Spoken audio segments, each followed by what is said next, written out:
to the 2026 State of the City Address. My name is Jessica Hehir, and I'm the Community Engagement Officer for Mayor Reinert. I'll be your MC for this evening's program and awards. Will you please stand for the presentation of colors by the Duluth Fire and Police Department's Honor Guard and remain standing for the national anthem that will be performed by Duluth Denfeld High School's Chamber Orchestra.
Thank you, everyone, for joining us this evening. To get things started, it is my honor to introduce our first speaker of the evening, 4th District City Councilor David Clanaugh. Councilor Clanaugh took office this past January and represents the Lincoln Park neighborhood where we sit here tonight. Councilor Clanaugh has been a Duluth resident for more than 26 years. He and his wife Tracy have 3 adult children who graduated from East, Denfeld, and Harbor City schools. He's employed by the state of Minnesota's Direct Care and Treatment Division as a professional counselor. His career also includes leadership and service roles with several Duluth area nonprofits, including the Duluth Area Family YMCA, Domniano of Duluth, Chum, and Western Lakes Superior Habitat for Humanity. Please welcome Councilor Clanaugh to the stage for the official welcome from District 4.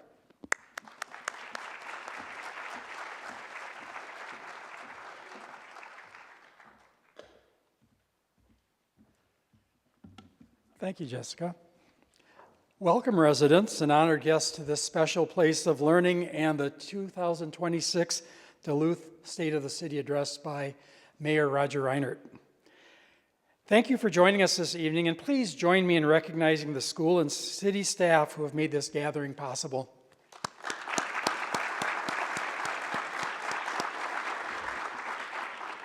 And before you leave, take a moment to enjoy the remarkable view from the harbor. We're fortunate to have one of the best school vistas anywhere. It tells the story of our history, our ties to the global economy, and the constant movement and mixing of people at the head of the lakes. It inspires not only the senses, but also our understanding and our shared connection to place. My family has lived in Upper Lincoln Park for half of my 26 years in Duluth. Like many, we faced the housing challenges of our city. When Tracy and I were combing the Twin Ports for a home, the process became discouraging. I began revisiting listings and driving through neighborhoods.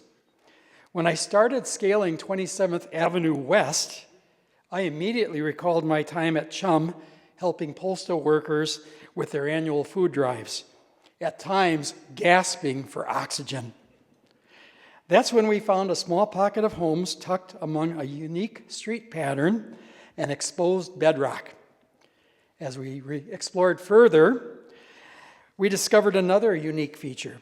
From the back door, laden with a backpack, you could head up the alley and join a trail that takes you all the way to Canada.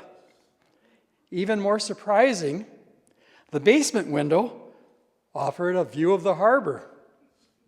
Of course, the trade-off is a steep, dead-end alley of exposed bedrock that makes winter mornings a bit, shall we say, adventurous. This neighborhood harbors hidden gems. Sandy and Gary Winkleski, who are with us this evening, have hosted National Night Out for almost 50 years. Bear, foxes, deer, and other wildlife are regular guests at this gathering, along with public safety and other city representatives. Neighbors share produce, lend equipment, and come together during snowstorms to help one another. We also find time for fun, blowing snow to enhance sledding hills for our kids and taking turns hosting get-togethers. Just downhill is a project from my Habitat for Humanity times that I deeply admire, Salam's House, built in a spirit of love and peace through collaboration among Lake Superior College, union partners, volunteers, local businesses, and city staff. It's a powerful example of what a community like ours can achieve. Welcome to Duluth's 4th District, home to distinctive neighborhoods like Lincoln Park, Observation Hill, Piedmont, and Duluth Heights. This district reflects the diversity of Duluth itself in both landscape and people. It stretches from the Lincoln Park Craft District to Inger Tower, from local eateries to the regional retail center. Here you'll find industry along the waterfront, repurposed warehouses, an international airport, semi-rural spaces, streams, dense neighborhoods, and vibrant green spaces. Nonprofits, community centers, youth facilities for sports, and small businesses all contribute to our district's fabric. Like the rest of Duluth, from Fond du Lac to Lester Park, District 4 holds treasures that enrich both residents and visitors. These strengths sustain us as we confront real challenges, especially for neighbors struggling to meet basic needs and build stable, fulfilling lives within our community. It's now my honor to introduce our next speaker, Council President Lynn Marie Nephew. As one of 3 new councilors, I've appreciated President Nephew's welcoming spirit and graciousness. Councilor Nephew moved to Duluth to attend UMD and quickly made Duluth her home. She began her career in tourism before becoming a legal advocate supporting survivors of domestic violence. For the past 20 years, Councilor Nephew has built a successful small business as a real estate agent while remaining deeply engaged in community service, including work with several small local housing organizations to advance collaborative solutions. Please join me in welcoming Councillor Nephew to the stage.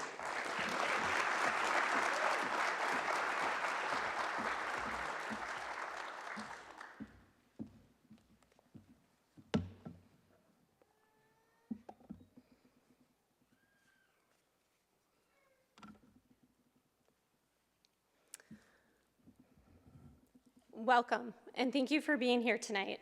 It is an honor to serve as City Council President and a privilege to speak to you as the voice of the Duluth City Council at this State of the City.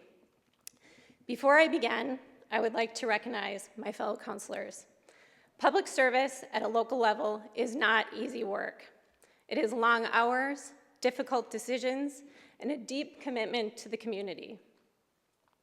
Beyond our council meetings, each of us serve in additional roles: liaisons to city departments, commissions, and community organizations, while balancing careers, families, and personal responsibilities. We do this work because we believe in Duluth, and we believe in its future. I want to thank the families, partners, and friends who support us. Your support makes the work possible, and it does not go unnoticed. Duluth is a remarkable city from west to east. We are a regional hub with strong healthcare systems, a diverse economy with skilled trades, thriving small businesses and large businesses, comprehensive educational institutions, beautiful parks, and a tourism industry that draws people from across the country. We are truly a community of riches.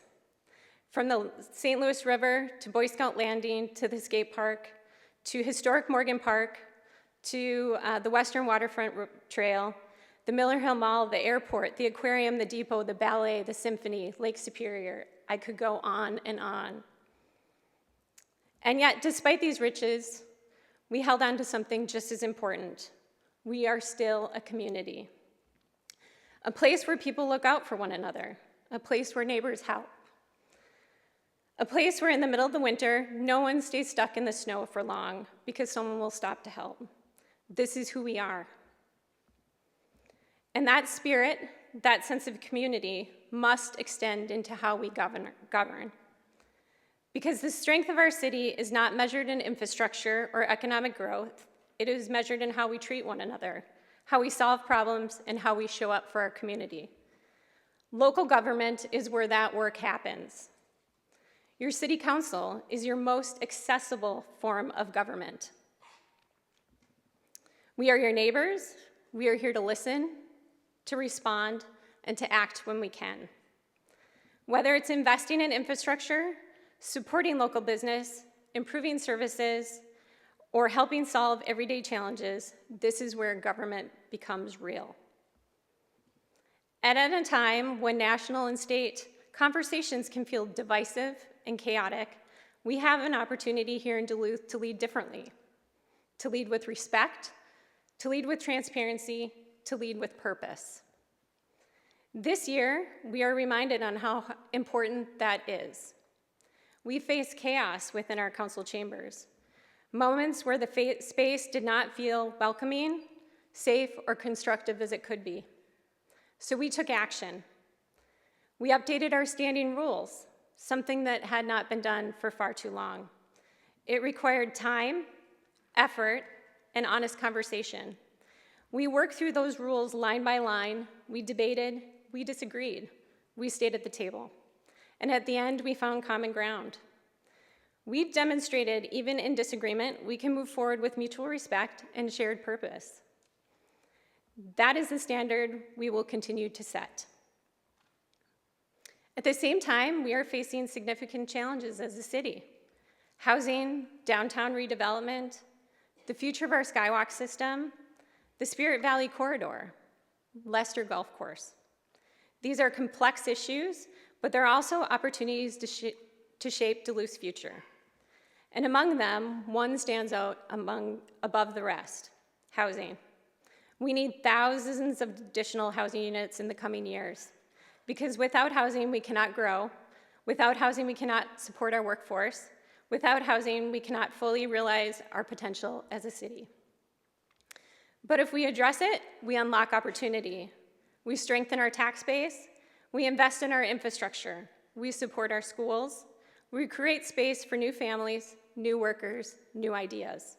Housing is not just a challenge, it is the foundation for everything that comes next. This is why the Council has taken steps to reduce barriers to development.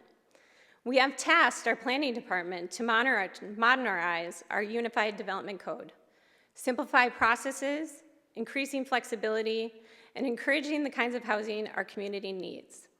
We should be able to stay housed in our zip code at all stages of life. From supporting the missing middle housing to allowing more diverse housing types and promoting walkable neighborhoods. These are practical changes we are hoping to make for a more vibrant Duluth, for those who live here and for those who want to live here. And this work is soon to come. But the future of Duluth is not shaped by government alone. It is shaped by all of us. Because growth requires participation, it requires people to show up, to engage, to be part of the conversation. And it requires something else, a willingness to listen. Too often, we stay within our own circles, surrounded by people who think like we do and share our perspectives. It's comfortable, but it does not move us forward. If we want to build a stronger Duluth, we have to reach beyond those spaces.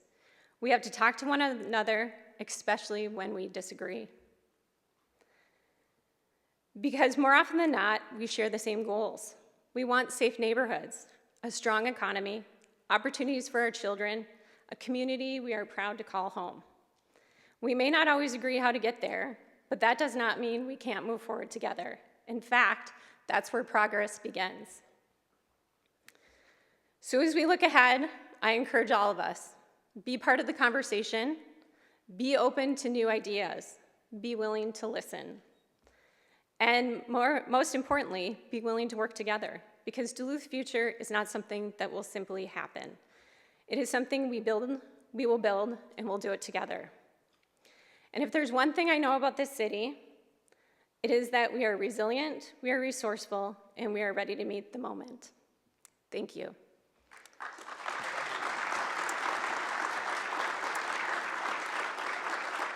And now it is my privilege to introduce a leader whose life has been defined by service to his community, his state, his country. Mayor Reinert has a rare combination of experiences, ranging from the Duluth City Council, where he twice served as president, to the Minnesota House and Senate, and has an active duty as a commander in the United States Navy Reserve. Mayor Reinert is deeply committed to this community, whether it's strengthening our core city services, investing in infrastructure, or working to grow Duluth's future while keeping taxes affordable for those who call Duluth home. He has approached the role with purpose. Tonight's address is about where we are as a community and where we're going. And there is no better guide to that conversation than a mayor who understands Duluth from every angle, as a public servant, a teacher, a veteran, a neighbor. Please join me in welcoming Mayor Reinert.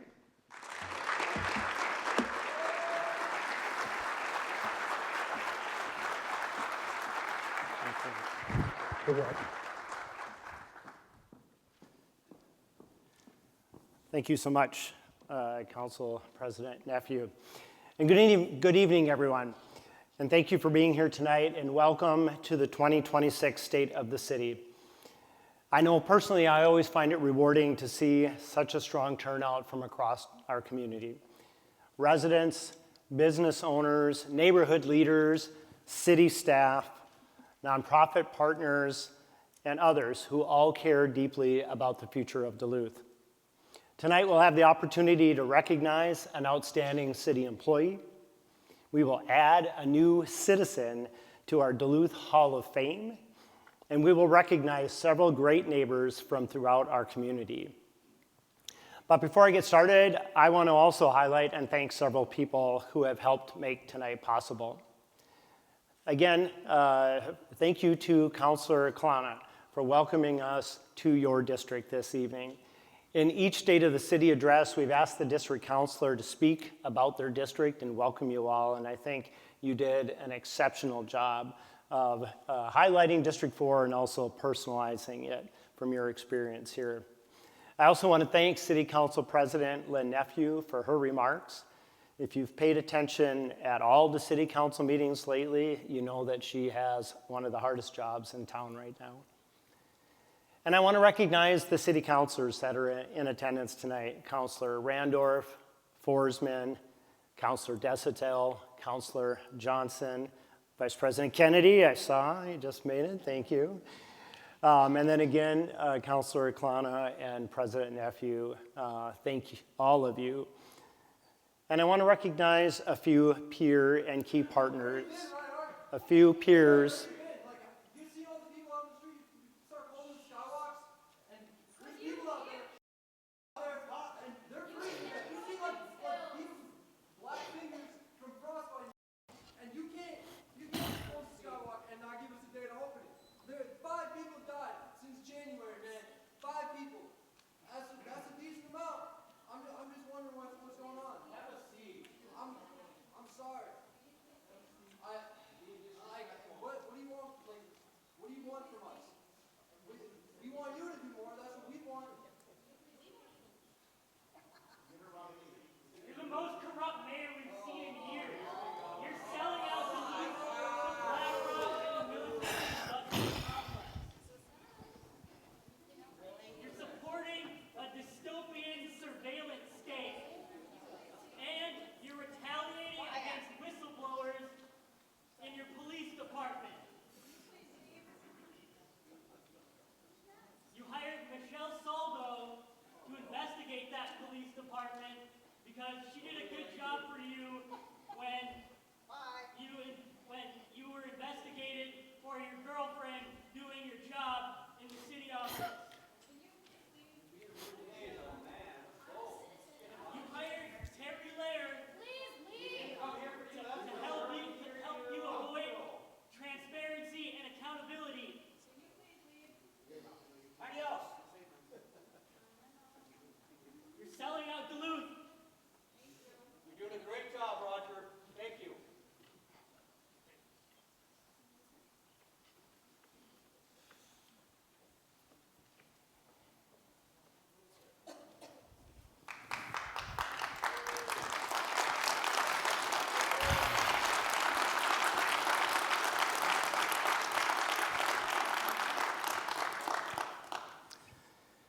So to pick back up, as I was saying, I want to recognize a few peer and key partners in our regional work who also made it a priority to attend tonight.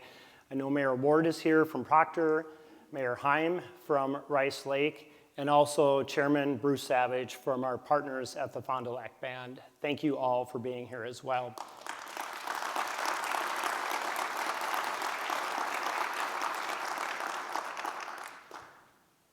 This is an extraordinarily challenging time to be in public service at any level.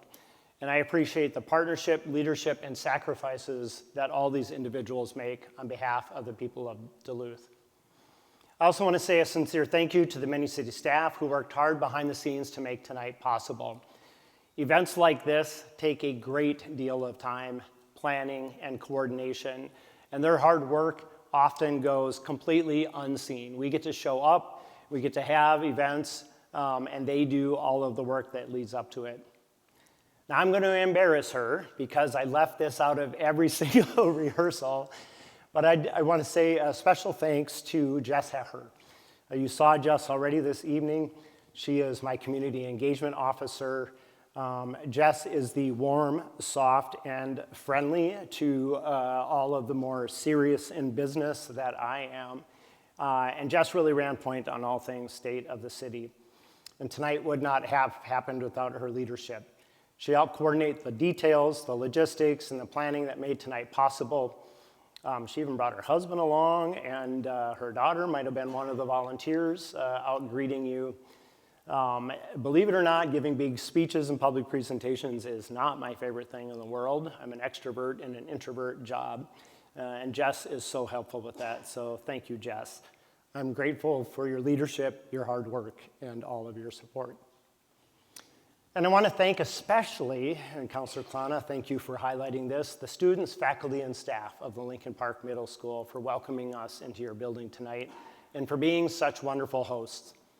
It's fitting that for the third year in a row, we are gathered in a school. We were at Denfeld, and then we were at Ordine East, and now we're at Lincoln Park Middle School. Because tonight, I hope to spend some of my time doing a little bit of teaching, which is how I've spent most of my adult life. And finally, I want to send a thank you to the Denfeld Chamber Orchestra, who started our evening with the wonderful Prelude music. It sets a great tone, and we're fortunate as a community to have the talent and dedication of these young musicians.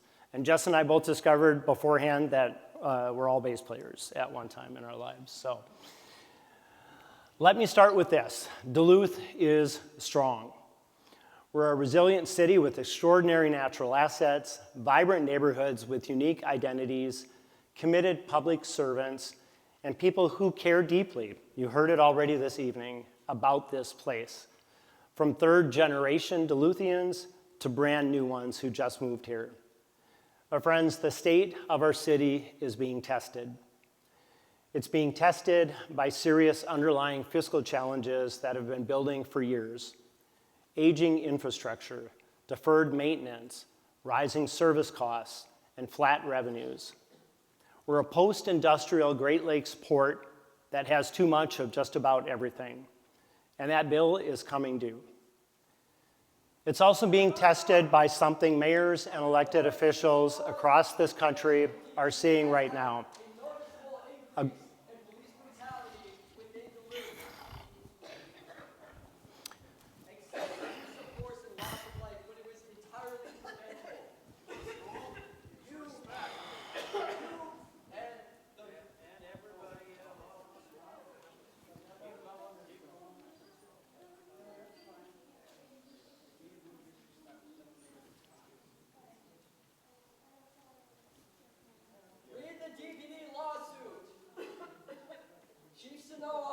Reinert are responsible for the increase in police brutality in this city. You guys are buying our city and taking away from us. You agree with corporations and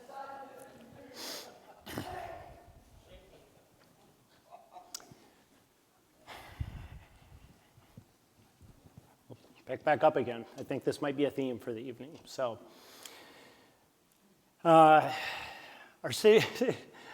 So, the challenge that as I said, the state of our city is strong, but it's being tested. It's also being tested by something we're seeing, and mayors and elected officials across this country are seeing right now: a growing lack of trust in institutions, the spread of misinformation and conspiracy theories.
I'm here all night, so.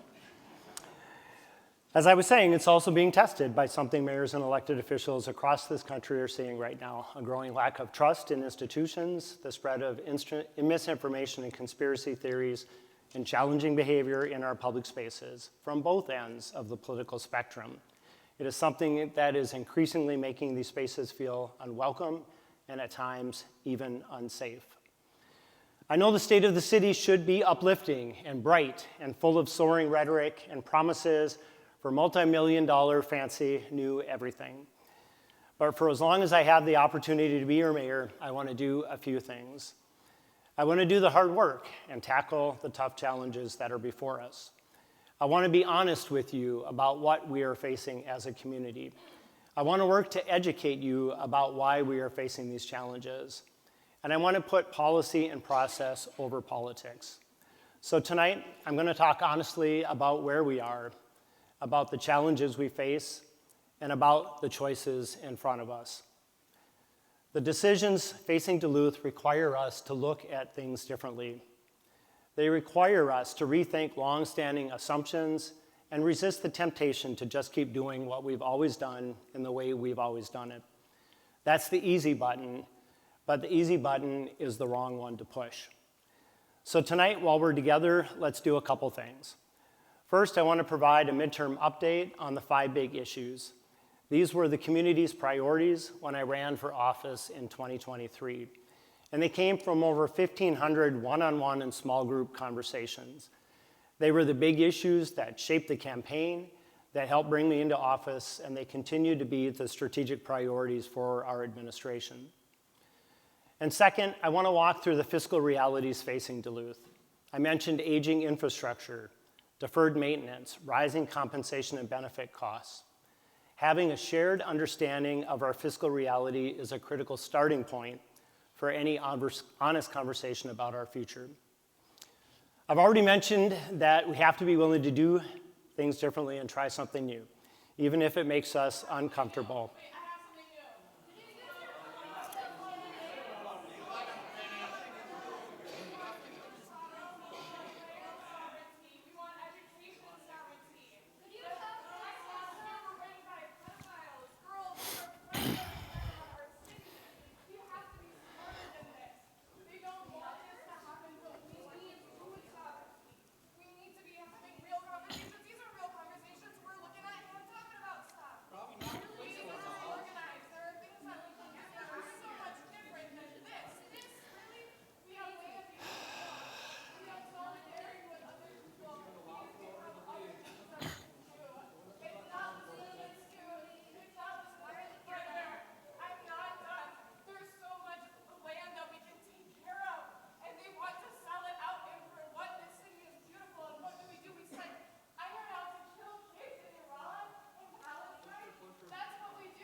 So trying some things new, even when it makes us uncomfortable. And that goes for me tonight with the State of the City presentation. You know, the norm is to stand here at the podium for the next 45 minutes and talk at you. But the truth is, as I mentioned before, I spent most of my life in the classroom, and I'm much more comfortable in that setting than at this podium. So tonight I'm going to take a risk and shift into a little bit of Teacher Roger mode.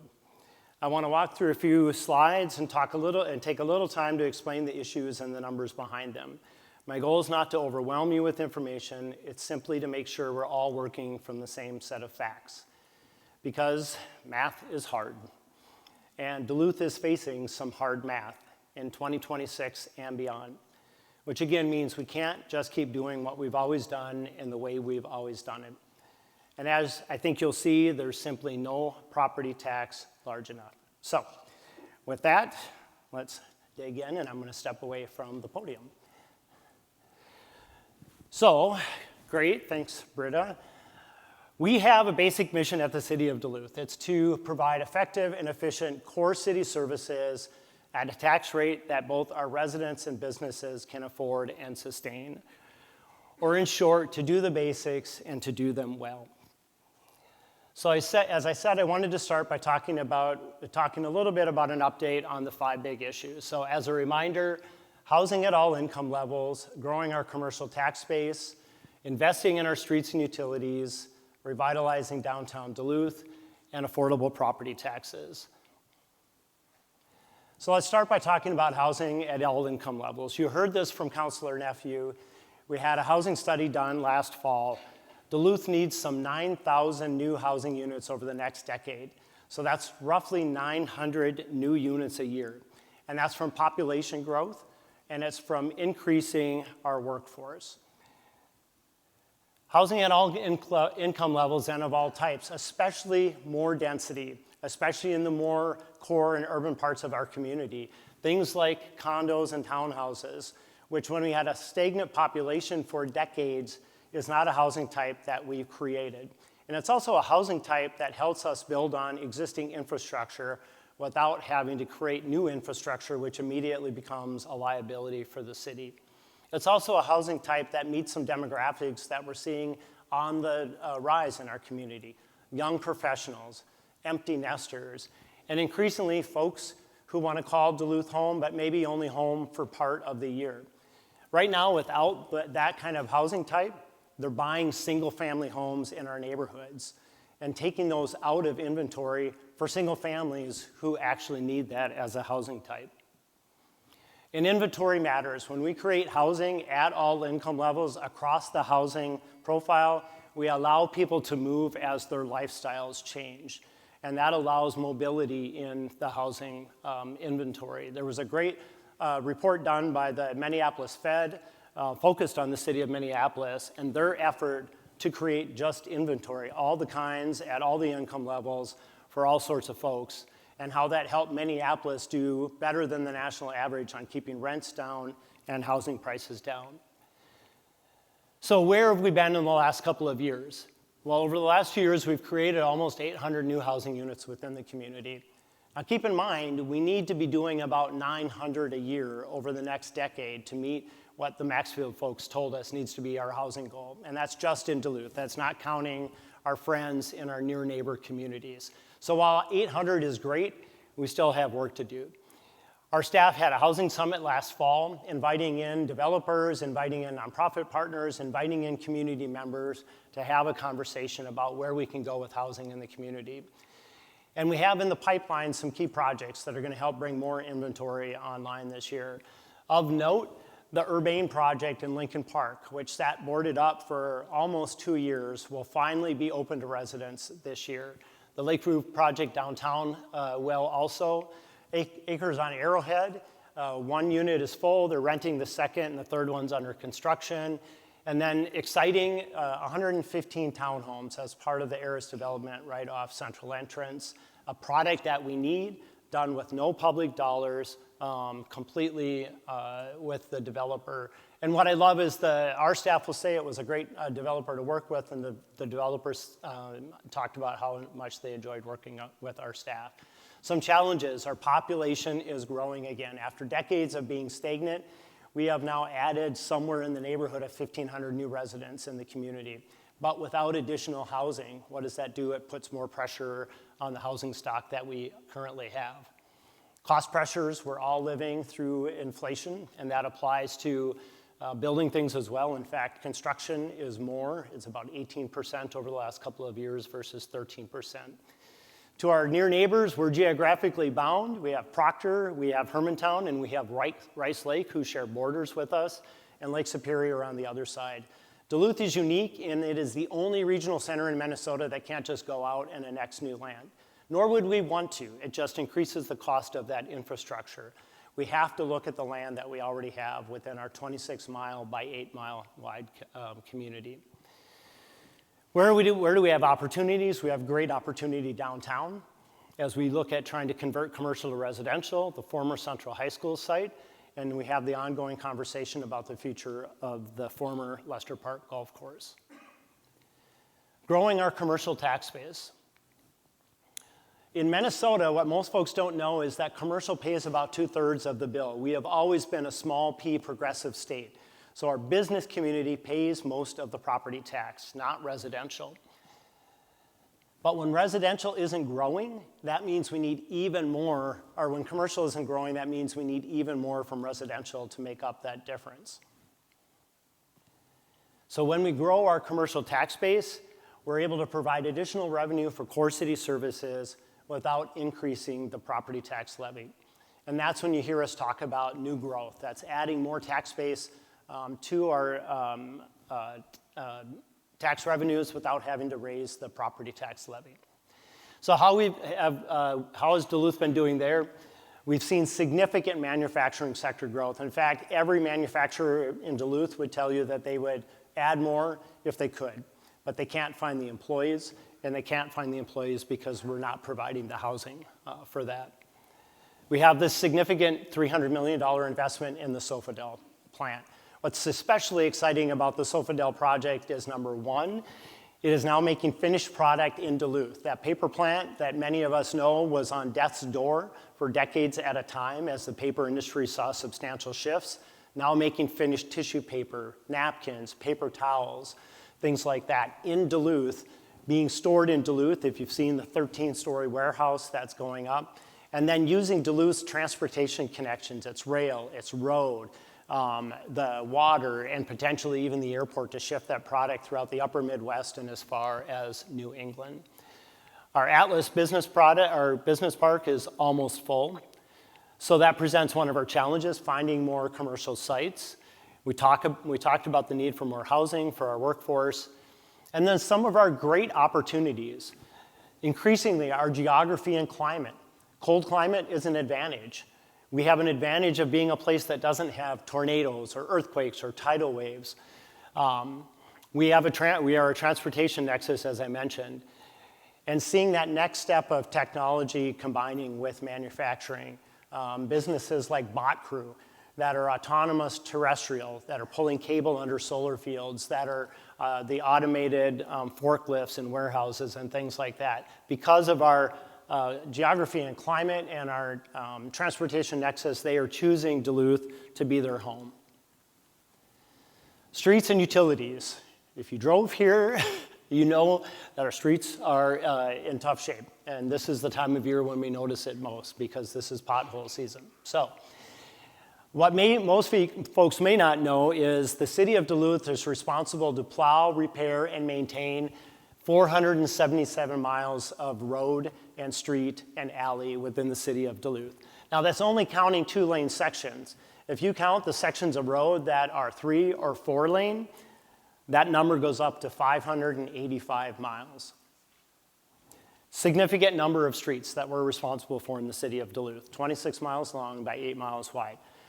Now the cost of maintaining that, if we're just talking pothole filling and crack sealing, the little tissue and tar that goes down to help seal asphalt, $31,000 per mile. Resurfacing, so that's chewing the top up and just putting it back down, $700,000 per mile.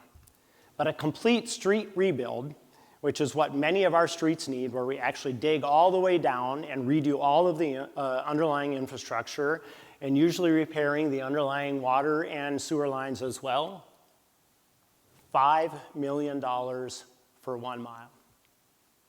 $5 million for 1 mile. And again, 585 lane miles that we're responsible for in the city of Duluth. Now, how about our utilities? We also have about 500 miles of water lines in the city of Duluth. They are on average 75 years old.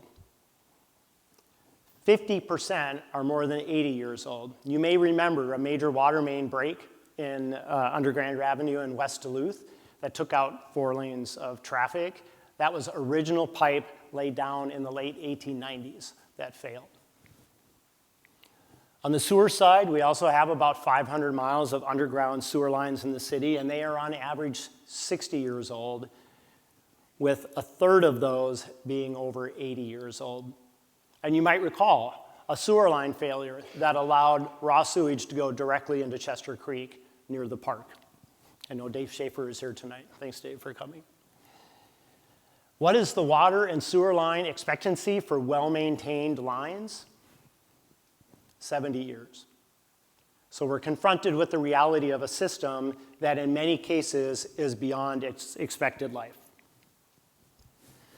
So how are we doing on trying to plug away at that? Over the last 2 years, we've repaired 36 miles of street within the city, 36 against that larger number that I shared with you earlier. We're trying some new models. Where is it that we can actually shrink that infrastructure or use it differently? so that we're putting people over cars and trying to create a system that might be less costly to maintain over the long run. Skyline Boulevard near Anger, great example, citizen-led and has been incredibly popular. It's so unpopular that it's, I think, a challenge for our staff to look at where there are other opportunities to do that. The 6th Avenue East rebuild, kudos to the advocates who are working on that project. When it opened, it instantaneously overnight took a 4-lane road that really divided a neighborhood in half and frankly was the remnant of a system before the freeway that was meant to move as many cars as possible, as fast as possible, out of our community right through the middle of a neighborhood and turned it back into something that felt more like a city street and something that felt more uniting.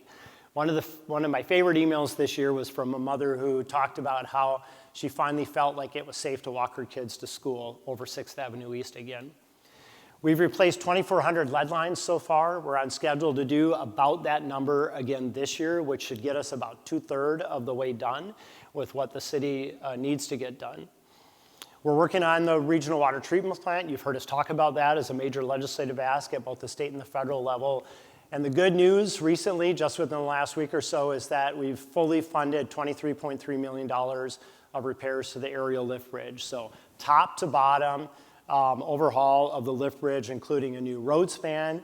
And if you walk or run over the aerial lift bridge, exciting new sidewalks that will be less dangerous for both folks in our community with ability challenges as well as just tourists that aren't paying attention to where they're going. Again, challenges are aging infrastructure, decades of deferred maintenance because we simply didn't have the money. Our climate and weather don't always work in our favor. And the infrastructure. We had infrastructure that was built for 107,000 residents, Duluth's peak population, back before 1980, and we're now at around the 88,000 mark. So arguably about 20% excess capacity. Our opportunities are to prioritize maintenance, to rethink that existing inventory, and think of how we can use streets and sidewalks and that other physical inventory differently, and to look at higher density and reuse of that existing infrastructure. Where can we meet housing needs with existing infrastructure that, again, doesn't require us to build new and immediately increase another liability? Let's talk a little bit about downtown Duluth, one of the places that we continue to just be challenged post-COVID and rethinking what a downtown looks and feels like. Again, this is across the nation. This is not unique to Duluth. We're seeing less foot traffic, we're seeing underutilized commercial space, and we're seeing safety and cleanliness issues that come along with that. Now, the exciting thing is that downtown began commercial, it began retail, it then became commercial and professional, but its future is residential.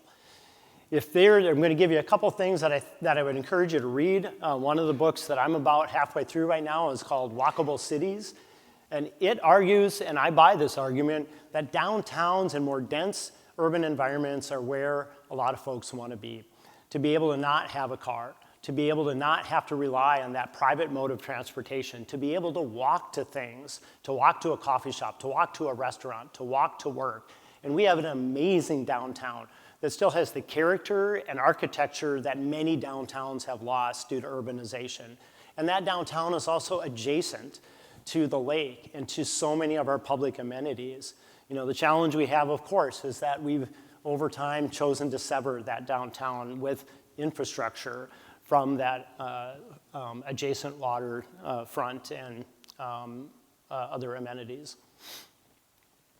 But downtown's potential is to help us meet our housing needs, that 9,000 unit goal that we need to meet. It's also that opportunity to do the higher density that we know we need, that folks want within our community, and it doesn't currently exist. We currently have, and I think folks are surprised to know this, about 1,400 units of housing in the core downtown, Mesaba to 10th Avenue East, 4th Street, down to and including Canal Park. So that's significant.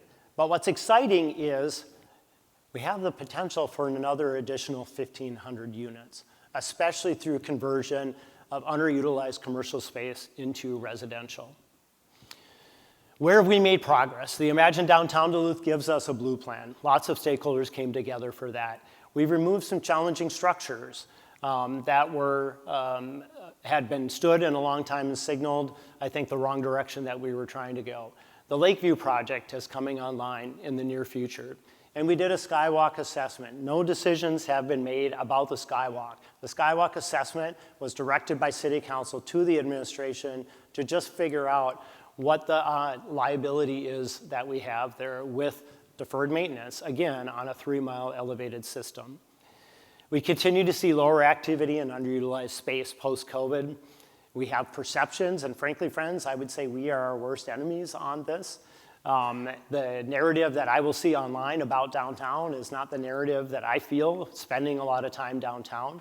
There are definitely challenges, and we have folks in our community that are struggling, but they are not safety issues. There are folks that are looking to connect with services, and we have some great service providers. I especially want to call out Damiano and Chum and UGM and Katie Hogland in particular, who is leading that team and providing much needed care and support. One of our challenges is 83% of that property is privately held. And just like everyone in this room who might own your own property, you have a lot of decisions that you can make with that. We can't just go say, hey, you've got a building that's a third less used or a half less used, you're gonna turn it into residential or commercial and residential. Property owners have the ability to say, I'm okay with that. Maybe it's paid for. Maybe half is all I want, and I'm waiting to see what happens in the market. But our opportunities are residential. We have an amazing opportunity with the First Street corridor from Essentia's new hospital back over to the government center. You know, Michigan tends to be our business street downtown. Superior tends to be our commercial street downtown. First Street, I absolutely think, can be our residential front yard of a new downtown neighborhood. And then again, the UGM relocation to be closer to other social services and better coordination from our unhoused service providers downtown. And then finally, affordable property taxes. So many Duluth residents will tell me, because no matter what happens on the property tax statement, City Hall is the one who gets the calls, and usually it's the mayor's office. My property taxes have doubled in the last 10 years. And my response to them is, at least. Honestly, probably more. And that's a combination of a couple things. First of all, we've seen rising property values. As our population has grown and we've not added significant new housing, property values have increased. In fact, we've seen about a 54% property value increase in just the last handful of years within the city of Duluth. We also went through a decade of 9% on average year-over-year property tax increases on just the city portion, and you'll see the city is not your entire property tax bill. So my property taxes have doubled in the last 10 years, probably more than that.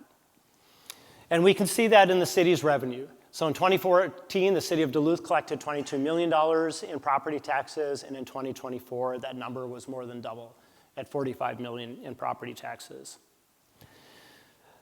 We did do the first 0% property tax levy in a decade in 2024 just to pump the brakes and allow folks to try and catch their breath on those rising costs.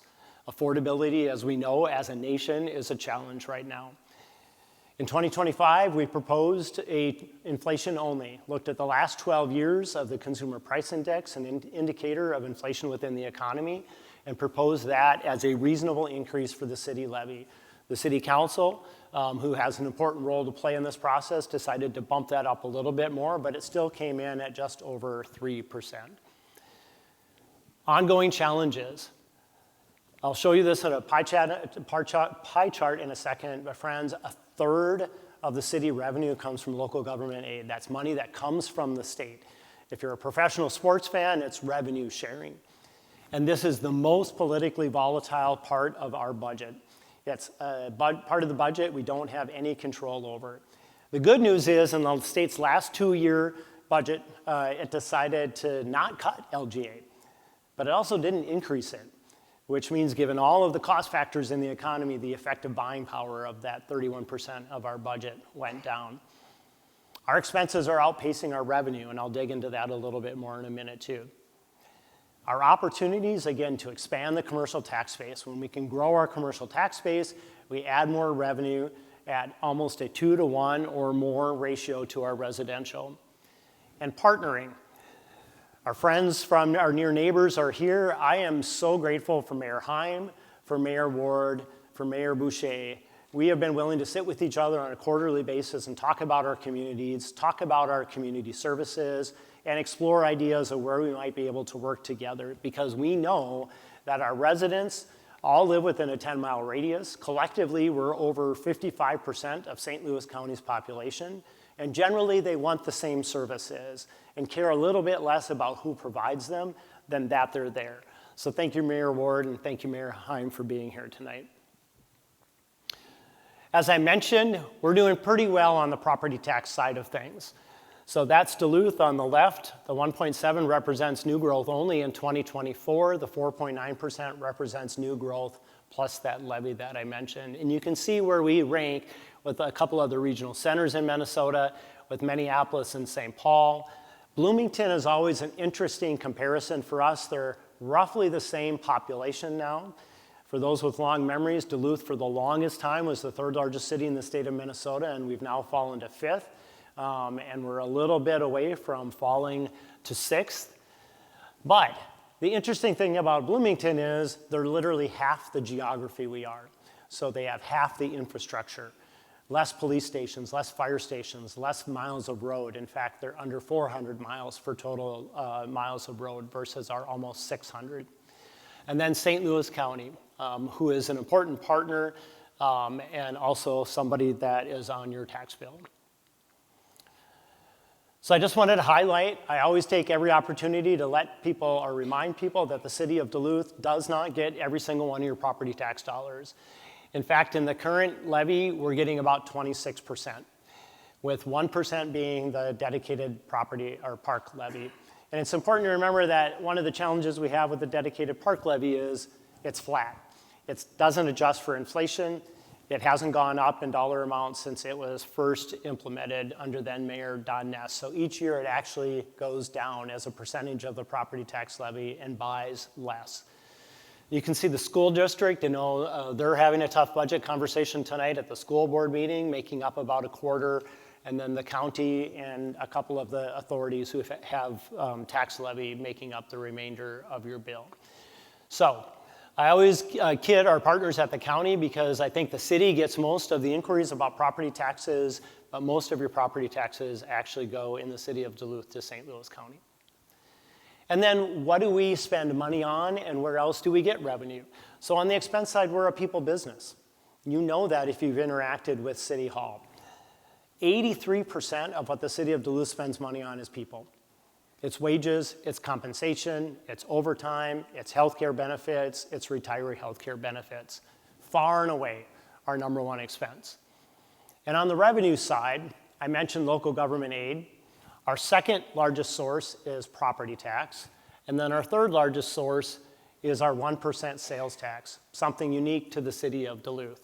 Those three revenue sources combined are 3/4 of where the city gets revenue. So a takeaway from that is working on things like fees for service and some of those other areas is important for us always to consider in a budget, but it doesn't really make much of a dent when we look at our overall revenue. And by department, public safety, 49%, almost half the city budget is police and fire. Add in public works, so streets and utilities, and that brings us up to 60%. Back out that transfers category, and everything else the city does is less than 1/3 of the budget. So here's one of the challenges we're facing. Our expenses are growing at 5% a year. That's primarily compensation and benefits, while our revenue is growing at roughly 1.5% a year. That's new growth in the property tax base. 1.7% one year, 1.4% last year, but roughly about 1.5% each year. Anything else above that 1.5% comes from an increase in the property tax levy, something that folks are very sensitive to. Last year we addressed a $7.3 million budget, $7.5 million budget deficit.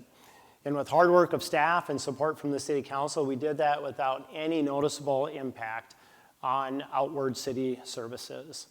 So real kudos to our finance team who brought forward innovative solutions for us to do that. But many of them were one-time solutions. So this year, we already know that we're heading into this with a $5.5 million budget deficit. Again, rising wages and compensation, 83% of the expense side of the ledger.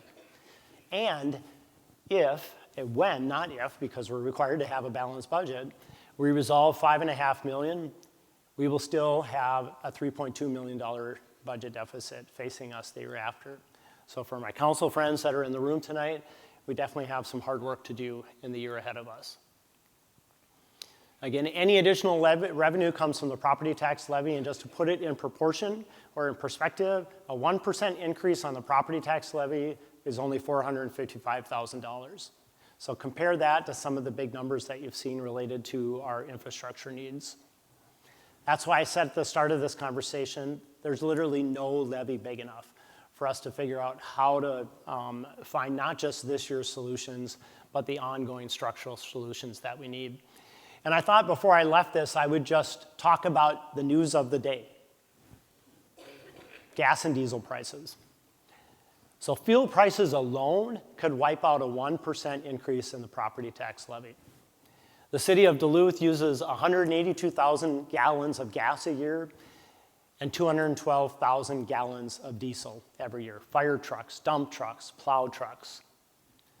The estimated budget impact from the increase of just the last 3 weeks alone, if those prices were to stay, again, gas is up, I think, almost $1, diesel is up almost $1.50, is nearly $400,000 within the city budget. And again, a 1% property tax levy is $455,000. So that is real math that is beyond our control.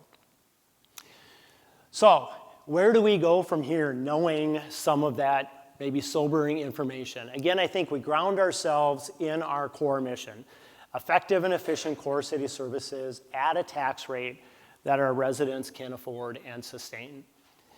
That presents both challenges and opportunities. One of our challenges is structural change. We have to, again, be willing to think about doing things differently. Not just the same thing we've always done in the same way we've always done it with just less revenue, less people. That is unsatisfactory to our residents, and it sure is taxing for our staff who continue to try and just do all the things with less resources. That means setting budget priorities. That means being open to new service delivery models, whether that's something the city of Duluth is doing or it's something that we do in partnership. It's thinking as a region. In 1960, Mayor Ward, you'll laugh, Mayor Heim, you'll laugh, because you've heard me say this before. In 1960, Duluth had one neighbor, Proctor. The city of Rice Lake didn't exist, the city of Hermantown didn't exist. Duluth functioned not just as a regional center, but as a super center, a city that provided services for a huge geographic region. But we fast forward, and we now have 3 neighbors that share a border with us, and together, we're almost 120,000 people within those 4 communities. 55% of St. Louis County's population, even more of the county's tax base. So we have to be willing to look at and do better with partnerships. With the school district, with St. Louis County, we've done a terrible job of inviting the county in to be partners with us on various things that happen within our 4 communities. With our community partners, our nonprofits, with our business community, with our faith and civic communities. Anyone who's willing to partner with the city of Duluth, we need to be in a position to say yes. And for many years, we haven't been open to those partnerships. We've been the subject matters, we've been more comfortable with having complete control of the programs that we're doing, and that's not sustainable. Those partnerships are how we're going to be able to move forward. So thank you for indulging me on a little bit of a walk through what I think is some of the critical math that we have facing us. The bottom line that I'm hoping to leave you with tonight is that the math doesn't work if we promise everything without also acknowledging the trade-offs. So friends, we can't say things like, balance the city budget with cuts, which I hear all the time when we talk about property taxes. But at the same time, say public safety is our top priority. As we discussed tonight, half the city budget is our police and fire department. Add in public works, and you're at almost 2/3. So everything else, finance, planning, economic development, facilities, property, parks, the library, our legal department, everything else is less than 1/3 of the city budget. When we talk about budget cuts, we need to be honest about where those cuts would come from. Because the largest part of our budget is the same thing that people consistently say they want protected or even expanded. You can't say I want a new 300-acre park without also saying I'm okay with a subpar park system. Right now, we have 162 named parks, 11,000 acres of public green space, miles of trails, playgrounds, bridges, sport courts, say that fast, and skate parks. And combined, I didn't have a slide for this, we have $112 million in deferred maintenance within that system. We should be spending as a community about $7 million every year just to properly maintain what we already have. But in 2025, we spent $4.8 million from both general fund and the dedicated parks fund. And that covered everything, not just maintenance, but our staff, salary, and programming. So we're not coming even close to what we need to be doing to maintain the system that we currently have. You can't say, I want a new downtown public library without also seriously considering it being a regional library. To replace the downtown existing library today would cost $81 million. That was $72 million just 3 short years ago, but again, inflation, 13%. And as I mentioned before, probably higher because construction is coming in at more like 18%. And we have to be realistic about the state of Minnesota stepping in. Recent bonding bill trends don't suggest that the state's going to be a partner on this. It suggests that we're probably on our own. But the 4 communities of Hermantown, Rice Lake, Proctor, and Duluth making that ask collectively, that's a chance for success. I would argue that you can't say I want dramatically better streets and utilities unless we're also willing to talk again about having a street and sidewalk assessment. Before 2019, street and sidewalk assessments were routine. And then we added the sales tax. And that helps, but it helps especially in capturing revenue from our visitors, our non-residents, the folks who spend time in Duluth and use that infrastructure but don't pay for it. Our population is roughly 88,000 people, but on any given day, there's a third more than that in the city of Duluth. And in the summer, it's closer to a half more than that in our community, using those streets, using that infrastructure, not paying for it as property tax or business owners. Plus, property owners benefit directly from new streets and utilities. It increases property value. That's why that has always been a part of the city, of how cities pay for that kind of work. If street and sidewalk assessments are permanently off the table, then we have to be honest about what that means. Slower progress on replacing tough sidewalks and bad streets. And finally, you can't say, I don't want Duluth to grow, unless you're also willing to say, I'm okay paying 15 to 20% more in property taxes every year, because that's the alternative. That's the tough math. We're an aging city with aging infrastructure, and those costs compound each other every year. If we're not growing the number of taxpayers, and if we're not expanding our commercial tax base, then the burden shifts to the folks who are already here. And in a city with an older than average population, with a lot of folks on fixed incomes, and with a lower than state median average income, that's a serious financial constraint for many of our homeowners. Strategic growth isn't about growth for growth's sake. It's about stabilizing city finances. It's about spreading costs, addressing deferred maintenance, and still having the ability to make some strategic investments, all without asking residents to absorb year over year double-digit property tax increases. This, I hope, has been a candid and maybe a bit sobering conversation about the issues Duluth is facing as a city. The real structural gap between what it costs to maintain the systems we've spent decades building and the current resources we have to sustain and maintain them. But this isn't a challenge unique to Duluth. It's a long-term pattern that older communities across America are confronting. So, coming back to a classroom analogy, here's your homework assignment for tonight. I think it's my next slide. Yes. Pick up a copy of Strong Towns by Chuck Marohn. It's a practical look at how cities like ours got here, and more importantly, how to think differently about growth, investment, and long-term financial resilience. You know, our city leadership team had a chance to read this book, and the author, Chuck, came and spoke to our team and worked with us. Fortunately, he is from Reinert, so it wasn't very far away. And the principles are ones that we're embracing within City Hall, but they have to be embraced by folks in our community beyond City Hall. Over the next 6 months, I would love folks in our community to take the time to read this book, to talk about it with neighbors, and to think about what it might mean for Duluth and for our built environment. My goal is to bring Chuck back sometime this fall to have a community conversation about what these ideas could look like in practice in our community, and how we can build a city that is not only strong today, but financially sustainable for the next generation.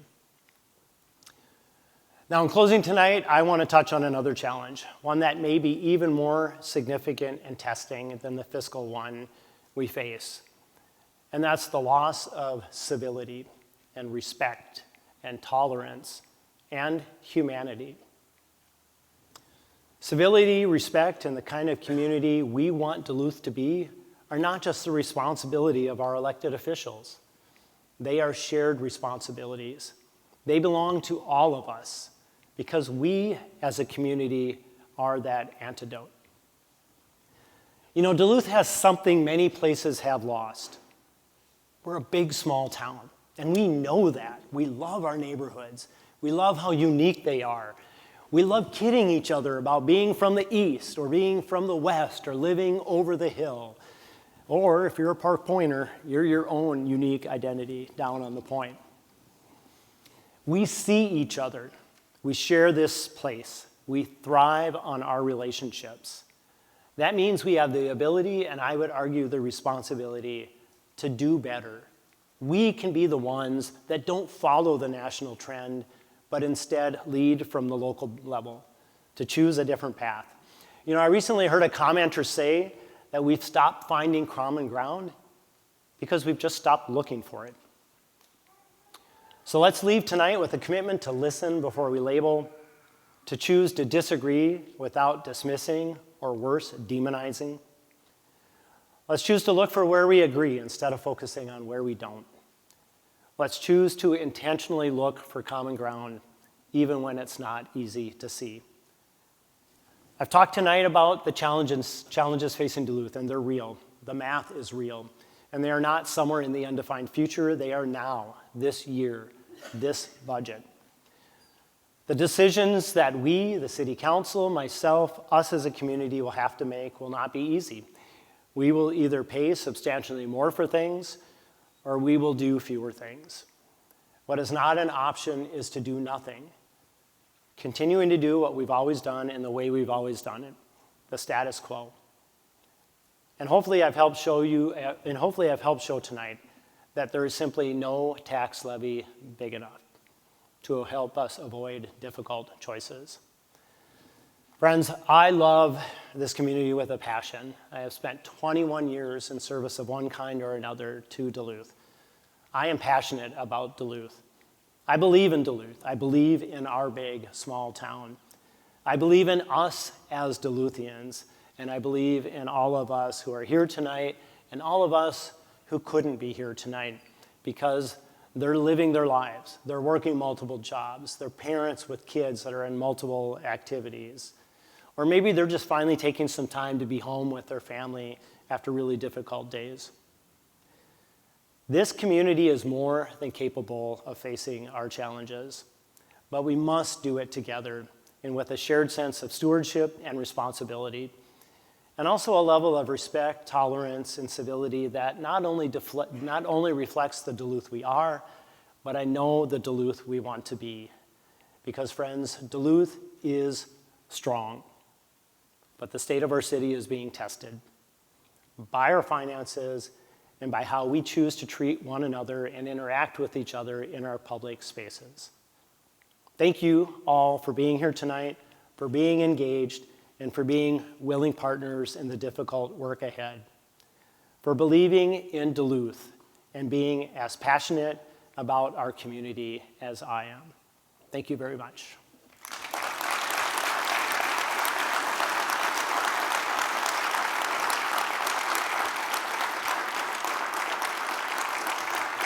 And now, the bright and uplifting part of the evening, Jess will get to drive that car and will walk us through the presentation of our Clarence Maddy Award, which is also our Employee of the Year, our Citizen of the Year Award, adding somebody to the Duluth Hall of Fame, and also our Good Neighbor and Outstanding Neighbor finalist. So, Jess, over to you.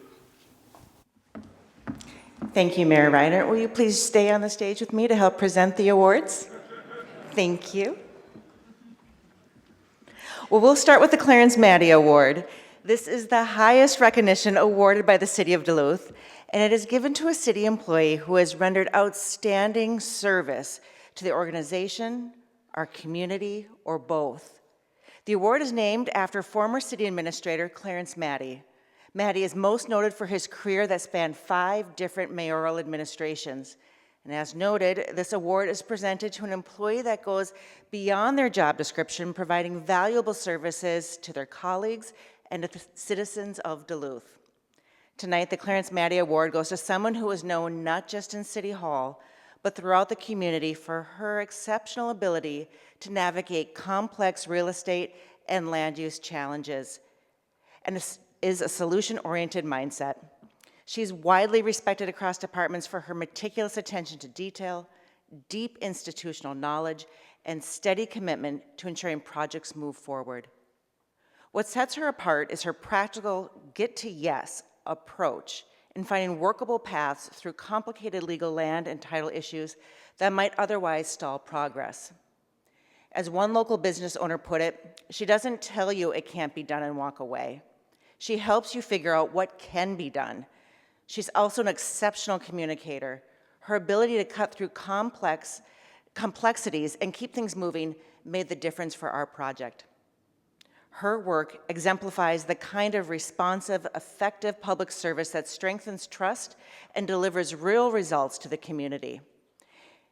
It also represents the many City of Duluth employees who work behind the scenes tirelessly and with dedication to ensure local government just works. This year's Clarence Maddy Award winner is Danielle Urchevek.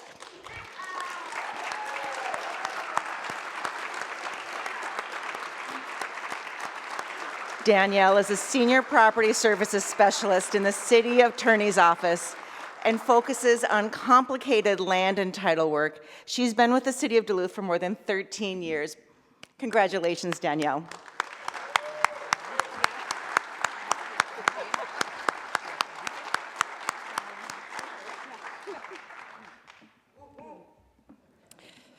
This is the part of the job they don't tell you about. Well, thank you for this award to Mayor Reinert and all of my colleagues at the city. I always say I just go to work and do my job, and I love to do that, and I get to be a part of a team that makes, as Mayor Reinert said, government work. I get to work across all departments on and I've touched almost every project in the last 10 years at the city, and couldn't do it with all of the support from my colleagues and this community. Thank you.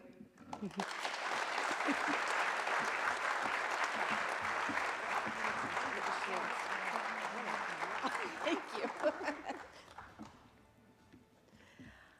Next up, we'd like to talk about our Good Neighbor Award.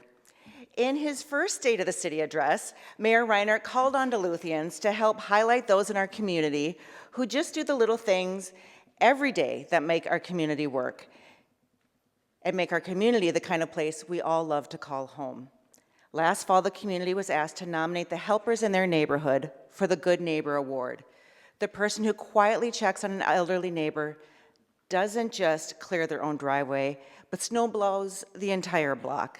Volunteers to help our youngest Duluthians cross a busy street and get to school. We received dozens of nominations. And tonight we'll first recognize... Neighbors who you continue to avoid and let die in the streets. How about that? You want to close the skywalk? Why aren't you there helping them in Hehir? Tonight we'll first recognize several of these outstanding good neighbors, and then this year's Good Neighbor Award winner. We'll start with Troy Albfalter. He has been nominated by his neighbor Katie Jones for taking the extra step to create a neighborhood environment we are all proud to be part of. That environment includes ice and snow sledding hill in his front yard and a sled track in his backyard. He decorates with Christmas lights and creates his own winter Dunedinville. Every year he takes neighbor kids door to door to invite the neighborhood to the winter solstice celebration. Katie says Troy has a unique ability to bring people together in every season and to create meaningful connections with our community. Troy, please join us on stage, and thank you for being an outstanding good neighbor.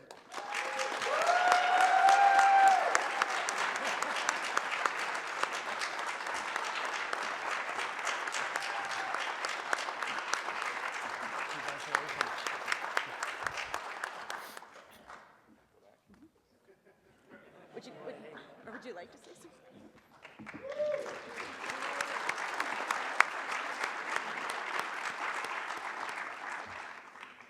Our next outstanding good neighbor is Carrie Battisti. Carrie was nominated by her neighbor, Lynn Samala, for being an awesome human being who is considerate, kind, and an advocate for others, and someone who invests her efforts and time in the neighborhood and the community. Carrie can be found daily walking Brighton Beach, the Lake Walk, or Lester Park, picking up litter. She provides rides for neighbors that need assistance and helps with yard care and other tasks. Lynn says Carrie's not just a neighbor. She's invested in the community and contributes in multiple ways to make it better. Carrie, please join us on stage, and thank you for being an outstanding good neighbor.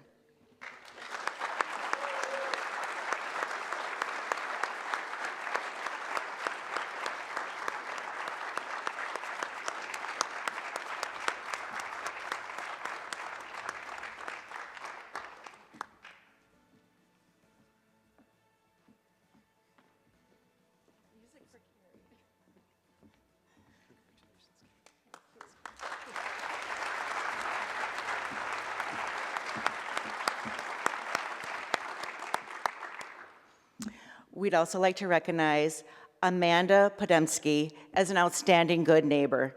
Amanda was nominated by her neighbor Emma Haugen for being the embodiment of community. Amanda serves on the Leadership Council of the Morgan Park Community Club. She works behind the scenes with communication and event support. She also established the food and toiletries pantry at the club, and she plans the annual Morgan Park Winterfest, which has expanded beyond the club's property in recent years to include the local trail system. Emma says Amanda strives to make sure everyone feels welcome and heard. Amanda, please join us on stage, and thank you for being an outstanding good neighbor.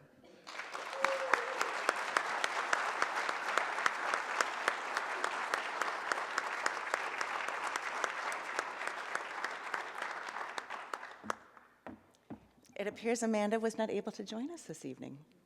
So we'll move on to our fourth outstanding good neighbor, Bill Scott. Bill was nominated by his neighbor, Kate Ufima, for being a saint of a man, a MacGyver, and a 24/7 Santa of sorts. There is little Bill cannot fix. He's a problem solver and a doer. He shovels driveways without asking and adds salt when needed.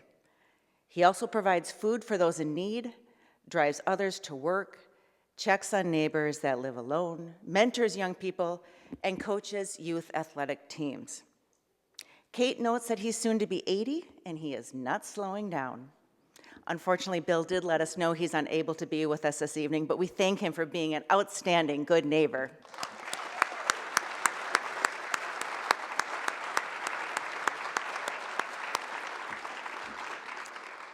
And now it is my pleasure to announce the 2026 Good Neighbor Award winner. Tonight, the recognition is given to Donvita Kennedy.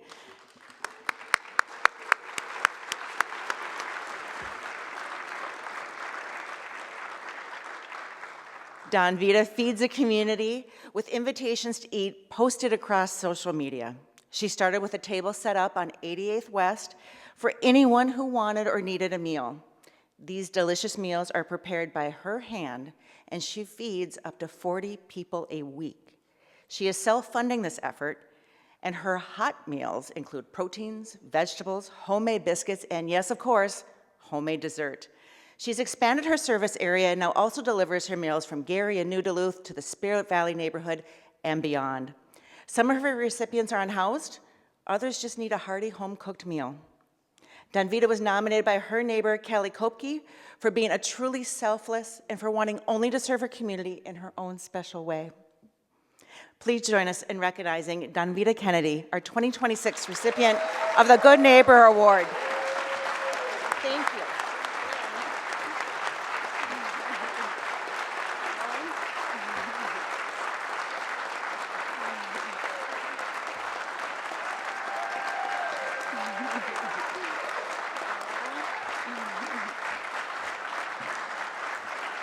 Hey, y'all.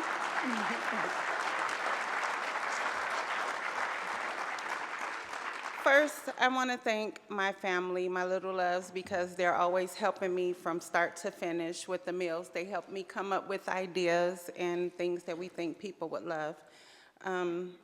We've all drove by homeless people and, you know, maybe like, oh, they're just begging or whatever, but you never know what a person has been through to put them in that situation, and you never know what a person is going through.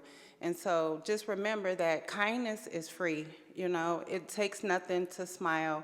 I've smiled at a person before and they started crying and said that they needed that smile and gave me the biggest hug. You know, it warms the heart. And so just remember, you never know what a person is going through. And y'all can find me on Facebook at Delightful Dinners by Dee Dee, because they're delightful. And I never ask for money, but I do accept food donations only. And just remember, y'all, spread love. Peace.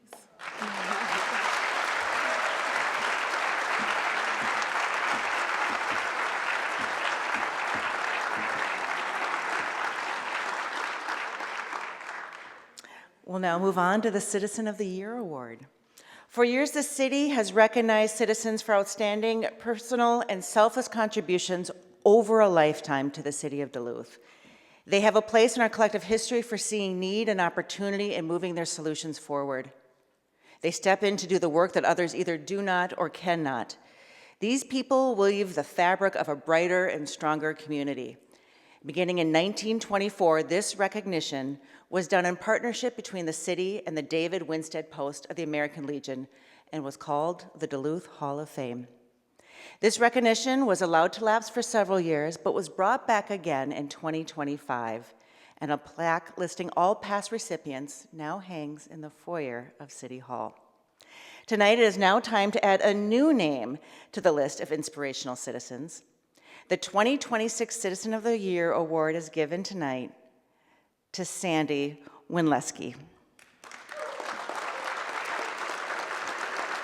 Sandy lives right here in our Lincoln Park neighborhood, just a few steps away from where we're sitting tonight. Her home is believed to be the site of the longest-running get-together for Neighborhood Night Out in Duluth. And in fact, this summer will mark their 50th National Night Out celebration of friends and neighbors. Thank you, Councilor Clanaugh, for bringing that to attention earlier in the evening. Sandy has also been active in the Harrison Community Club, Lincoln Park Citizen Patrol, Ashbury United Methodist Church. She's volunteered with Lighthouse Center for Vital Living, helped coordinate Lincoln Park's Fund Fest and the Community Center, mentoring first graders at Lincoln Park Elementary School. She delivers Meals on Wheels and spends countless hours picking up litter and patrolling the community. Sandy has also repainted more than 80 fire hydrants, often with paint she has purchased herself. Sandy, thank you for being a wonderful member of our community, and congratulations.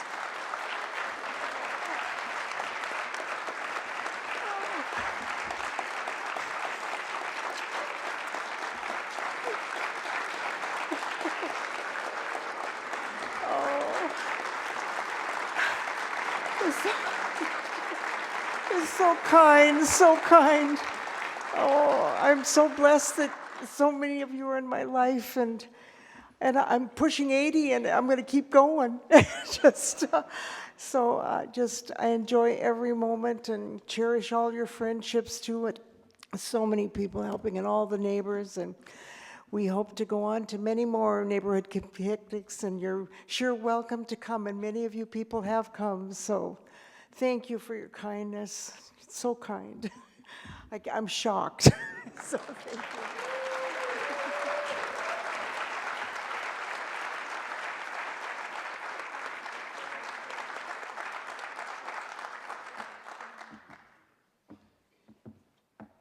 Well, folks, we're almost done.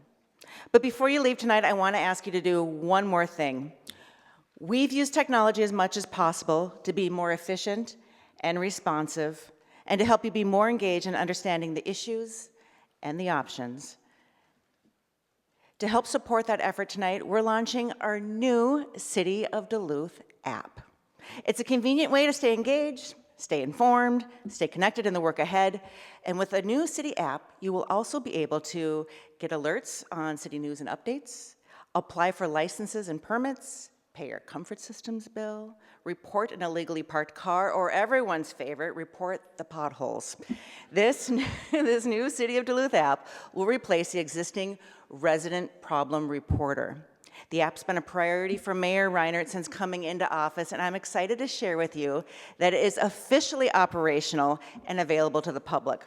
Head to your preferred app store to download it. You can also scan the QR code up there on the screen. It is already there, and it's ready for you to use. And a big thank you to the City of Duluth team who made it happen. It's been a heavy internal lift, and no doubt we'll need to do some fine-tuning and tweaking as we go along, but staff pushed really hard to be ready for it this evening. And with that, this concludes the 2026 State of the City program. Thank you for attending. Have a safe rest of your evening, and good night.